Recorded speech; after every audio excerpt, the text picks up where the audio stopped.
Really, I'm amazed they're not all going after Zoroark. But then again, I guess this is a three-way rivalry in a way. You got Zoroark, who of course represents the Koopists and the Cabinet. You got Blaziken, who's pretty much a lone wolf, or a lone bird. And then you got Mewtwo and Hitmonchan, who are of course on the same page. Of course with the former Brotherhood. Out goes Zoroark. And now from behind! And this is just continuing to erupt. This is really not that situation when Teddy Long is needed. Because right now, well, the match is over for one, but this brawl erupting. And now, look at Zoroark! And Blaziken not seeing him, but now! Oh god, the nightmare!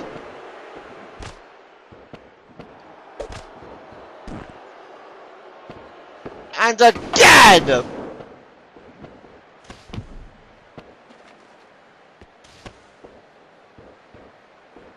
And now, a ring bell! Clobbering Hitmonchan over the face. You see now, Hitmonchan's still trying to fight! Oh, man! Oh no, oh god, and again!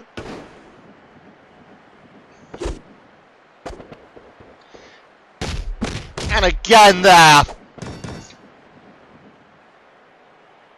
And Blaziken, Mewtwo and Hitmonchan, they are out right now! Zoroark is actually standing tall at this point. And he's going to leave before this gets any worse for him. Well, we will see Zoroark in action later tonight against Arbiter in a non-title matchup, in which Zoroark will be using his swap card, his gamble card. But bottom line is this, Mewtwo has won this matchup. And with that, Mewtwo's number improves by 1, but still, it's an improvement. Blaziken's number falls by 1, but it's Zoroark who is leaving standing for now. Alright people, we move on now to the tag team #1 contenders match, ?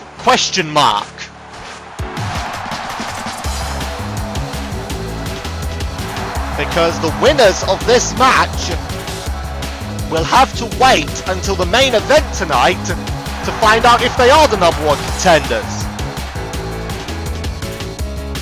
And not just that, Preston Pierce will be using his gamble card in this matchup, the 10 factor. Of course, normally under tag team rules,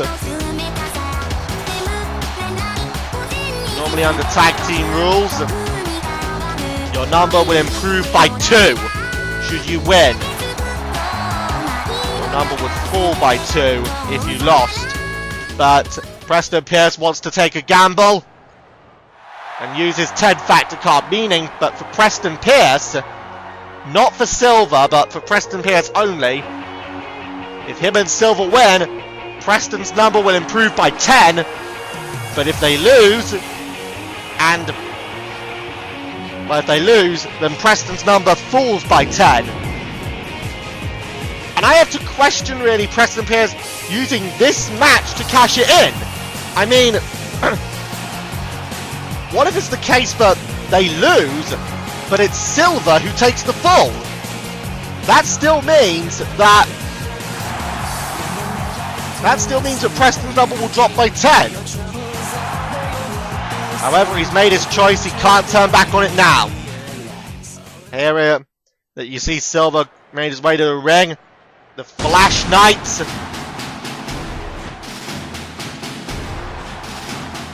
course, both these teams are pretty eager to try and get a tag team title shot. But of course, whichever one of these two teams wins, they will have to wait until our main event tonight to find out if they are the #1 contenders or not.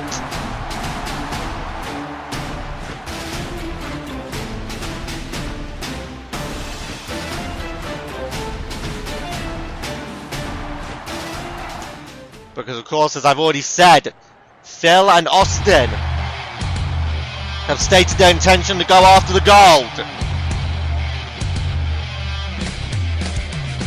And if Phil and Austin win in our main event tonight, then the winners of this match will have to take them on the road to determine the #1 contenders.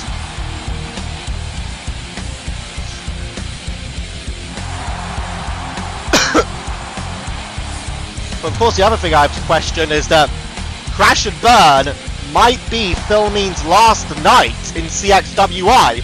So why would he want to go for the tag team gold as well? Why wouldn't he just want to try and focus on, you know, it might be his retirement from CXWI for the time being. Why would he want to focus on leaving as champion and be able to hand over the title rather than going for 2 titles? Unless, of course, he really wants to leave with a high element of glory, which I'd find a little bit strange. Tag's made. In comes Silver. Of course, the Flash Knights, former members of the Dark Family. Now, of course, the other thing I want to state out about these two is Jack Stanbridge has been... Well, Jack Stanbridge and Alyssa as well. Everywhere they go in CXWI right now, and I noticed this a lot, they always seem to get the look from other people on the roster. And you know, I spoke to some of them, and a lot of them say the exact same thing. Arbiter, his rage, his anger, his depression is because of Jack Stanbridge. I then reply, well, isn't it more to do with the Coopist involvement in CXWI? And then most of them reply, that's certainly a part of it. However, it's Jack who originally started this. I believe Jack is going to be making some kind of address towards that, following his match coming up with Reptile. However, I'm not too sure. We're going to have to wait and see what happens.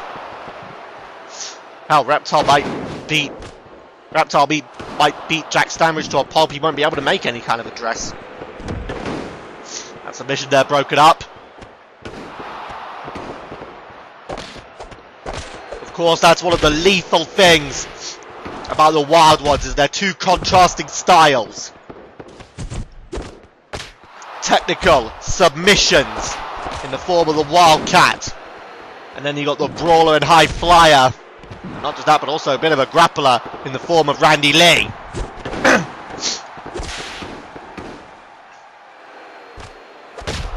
Ref trying to keep some control. Heart attack.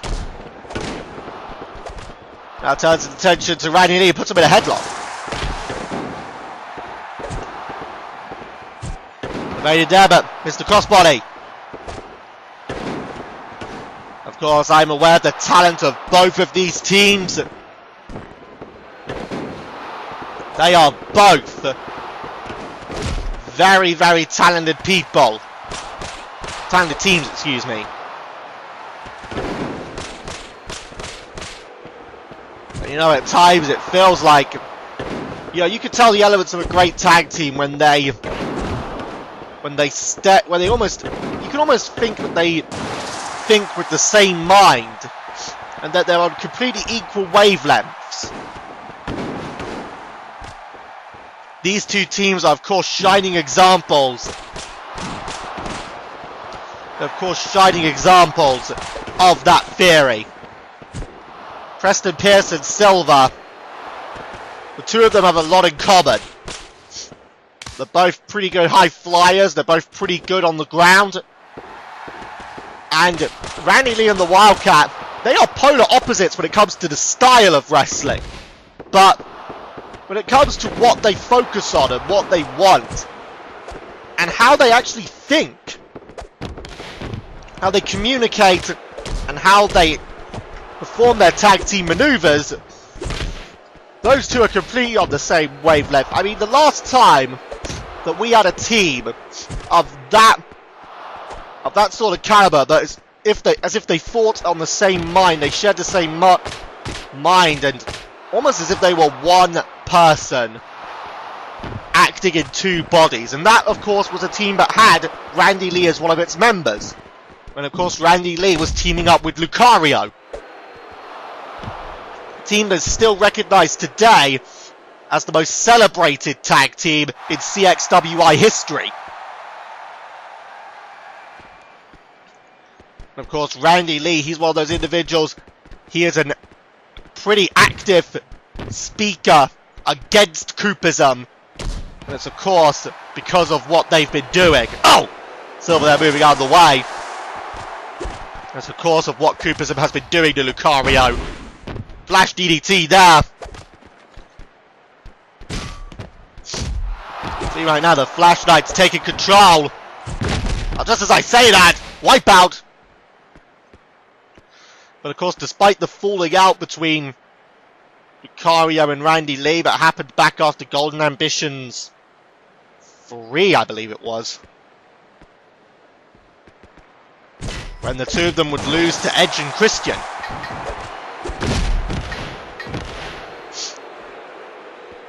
But the two of them, the claws were made up following Lucario's break from the symbiote. And the two of them still remained as good friends. Of course, following what Zoroark and the Koopists have been doing to Lucario, Randy Lee is quite vocal, speaking against Koopism. Nicely done there by Silver. See on the outside here, Preston Pierce has put in a Scott lock. Shades of Scott McShannon on that one. And of course, as we saw earlier, Scott McShannon issued the challenge to Shadow. Shadow has accepted it. A hardcore submission match at Crash and Burn. You see right now, oh crap. That's the kicks!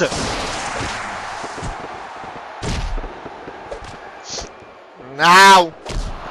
Oh, and now Preston Pierce taking some! And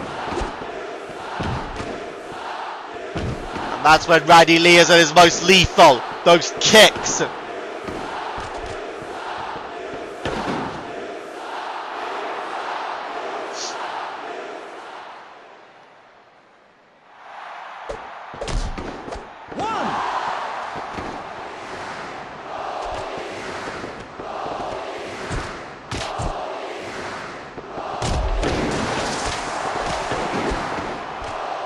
See here, Silver! Well done.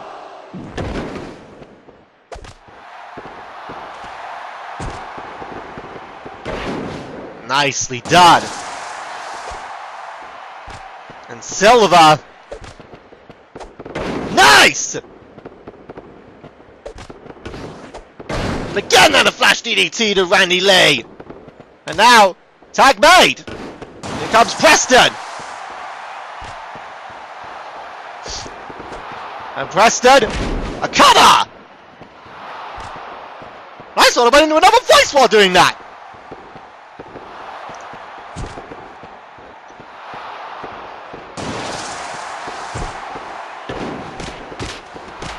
But you're seeing right now Randy Lee going back to work. See, that's Silver pushing him back. But the arms caught that time. Nicely done. Silver still. He takes a kick there. And, oh wait a minute, Preston Pierce now. Running in the corner.